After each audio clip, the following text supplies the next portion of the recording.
Welcome to Let Me Fix This. Enjoy the video. You start by fixing the process that runs File Explorer. Open Task Manager and Explorer. EXE, then run Explorer. EXE again to reload the shell. This often clears visual glitches. Once done, verify whether a recent update or driver change coincides with the problem, and boot safe mode to test if the issue is system-wide. Also toggle hidden items and file extensions via folder options. This reveals whether content is present but invisible. These initial actions separate simple UI bugs from deeper corruption. Next, repair configuration and corrupted system files. Reset folder views so Windows restores default templates. This removes customized rules that break navigation.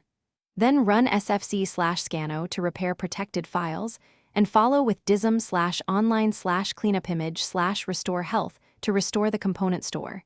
These steps fix corrupted binaries that break Explorer.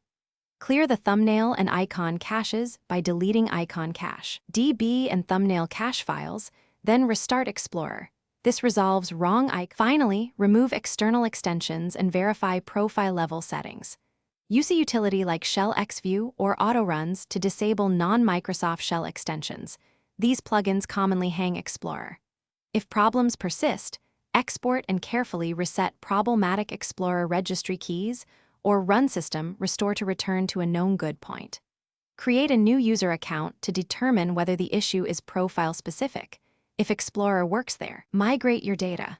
Troubleshooting tip: if things still fail, boot from recovery media and run offline SFC or.